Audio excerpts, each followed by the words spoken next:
Parmi les héros de la foi, connais-tu Johnny Eckerson Tada? Voici une courte biographie et quelques réflexions à en tirer. C'est le 15 octobre 1949 que Lindy donne naissance à sa 4e fille, Johnny. Celle-ci porte le même prénom que son père, un sportif de haut niveau ayant participé aux Jeux Olympiques en 1932. Johnny, le père, et son épouse, Lindy, sont tous deux chrétiens et habitent dans un ranch à Baltimore, dans le Maryland. Comme leurs parents, Johnny et ses sœurs sont très sportifs. Tennis, équitation, randonnée et natation font partie de leur quotidien. Régulièrement, elles partent toutes les 4 faire un pique-nique à dos de cheval. Johnny galopait à vive allure sous l'œil avisé de sa grande sœur. Johnny n'avait peur de rien, probablement car jamais rien ne lui était arrivé. À 14 ans, lors d'un camp chrétien, Johnny fut percuté par l'œuvre de Jésus à la croix. Oui, Johnny connaissait le Dieu de la Bible au travers des histoires qu'elle écoutait le soir autour du feu, mais elle n'avait jamais pris conscience qu'elle devait faire un choix. Le fait de grandir dans une famille chrétienne ne faisait pas d'elle un enfant de Dieu. Durant ce camp, elle accepta Jésus comme son Sauveur et Seigneur et revint complètement transformée, remplie d'une immense joie. Peu de temps avant la remise de son diplôme de lycée, à 17 ans, Johnny réalisa qu'elle s'éloignait petit à petit du vrai évangile. Ses prières étaient centrées sur ses propres besoins. Perdre du poids, réussir un test, avoir un nouveau petit ami. Comme si elle avait fait une grande faveur à Dieu en acceptant Jésus comme son sauveur. Elle fit alors cette prière. « Seigneur, je ne fais pas ces choses chrétiennes correctement, et je le sais. Je n'ai pas envie d'aller à l'université et diffamer ta bonne réputation. Je sais que c'est bien plus que cela, alors fais quelque chose dans ma vie pour secouer tout cela, car je vis vraiment cette vie d'une mauvaise manière. » Quelques mois plus tard, son diplôme en main, elle fut invitée par sa sœur Katie pour aller à la plage. Elle se hissa sur la petite plateforme et, comme elle le raconte, fit ce stupide plongeon dans ces eaux peu profondes. En touchant le sol, sa nuque se tordit en arrière, écrasant sa 4e vertèbre cervicale, endommageant ainsi sa moelle épinière.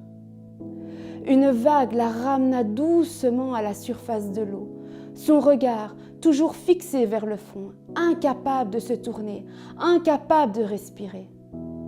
Sa sœur, à quelques mètres de là, dos à la mer, n'avait pas remarqué son plongeon.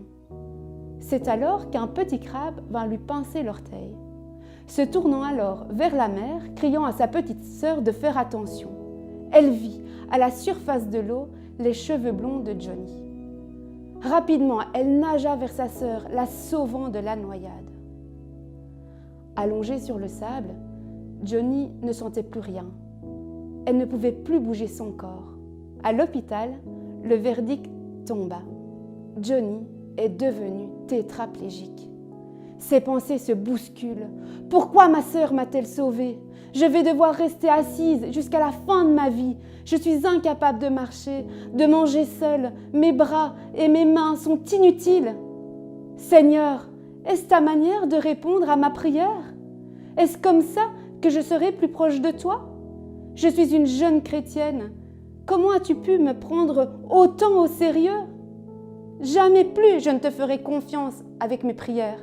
Les jours suivant l'accident, sous le coup de la douleur et de la dépression, Johnny voulut mettre fin à ses jours, au point de faire des mouvements brusques avec sa tête afin d'essayer d'aggraver la fracture et, si possible, de mettre un terme à sa vie. À 17 ans, alors que les jeunes de son âge sortaient, voyaient des amis, s'amusaient, Johnny, quant à elle, passait ses journées à l'hôpital, à être tournée et retournée, une fois sur le dos, une fois d'un côté, une fois de l'autre.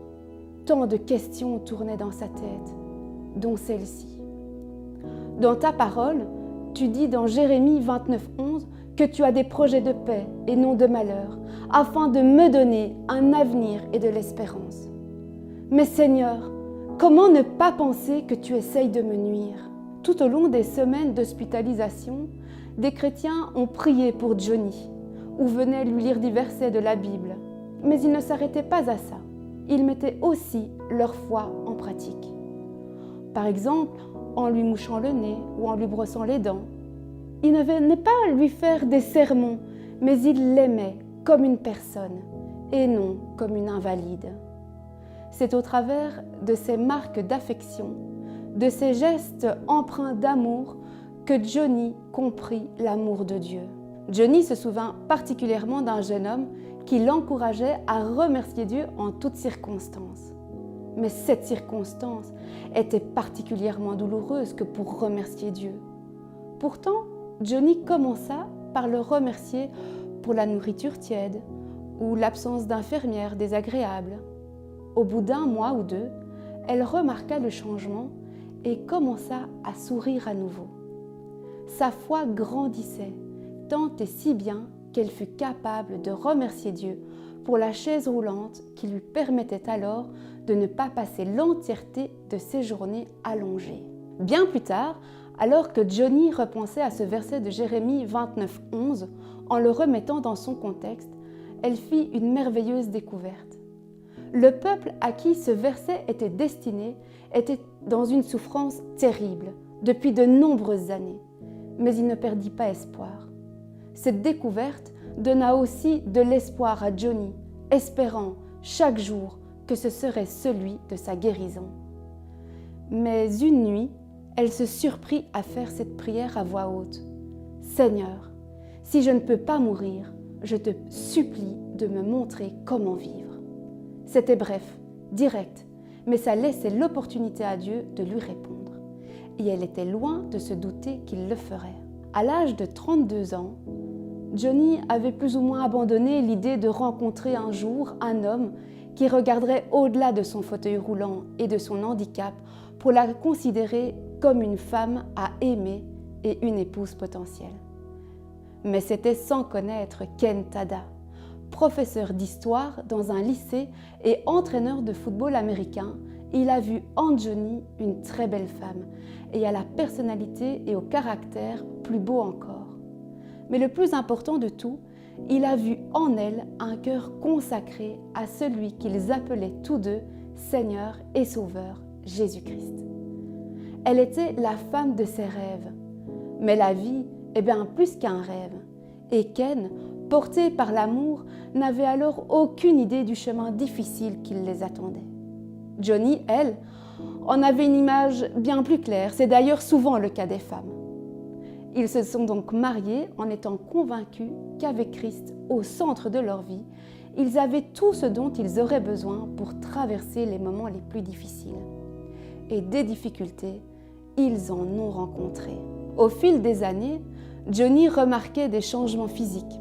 Les douleurs étaient particulièrement intenses, ingérables, malgré les antidouleurs. Son mari devait la tourner plus souvent la nuit, la repositionner plus fréquemment sur sa chaise ou encore devait annuler les engagements à dîner avec des amis. Ceci en plus des soins quotidiens. Mais elle se remémore que Jésus est Emmanuel et qu'il est Dieu avec elle. C'est en puisant leur force en Dieu qu'ensemble, ils luttent contre la maladie. Et finalement, ils en ressortent soudés, unis et réunis. Un jour, elle fut marquée par un passage de la Bible traitant de la guérison. Oui, Jésus est venu pour guérir les malades, les aveugles et les estropiés. Mais plus encore, il est venu pour guérir l'âme. Cette révélation donna à Johnny un nouvel élan à sa foi, une nouvelle compréhension des plans de Dieu pour sa vie. Ce n'était pas la danse, ni la course, ni utiliser ses bras et ses jambes, mais c'était la guérison de son âme qui était la raison de la venue de Jésus. Dès ce moment, elle expérimenta quotidiennement la plus précieuse et intime union avec Jésus. Dans un des livres qu'elle a écrits, nous pouvons y lire ceci. « Je préfère être dans ce fauteuil roulant et le connaître que debout sans lui.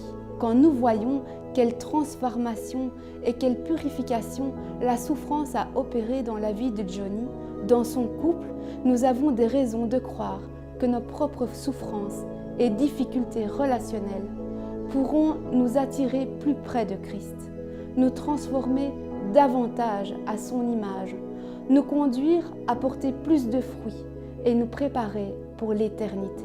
Aujourd'hui, Johnny a 71 ans.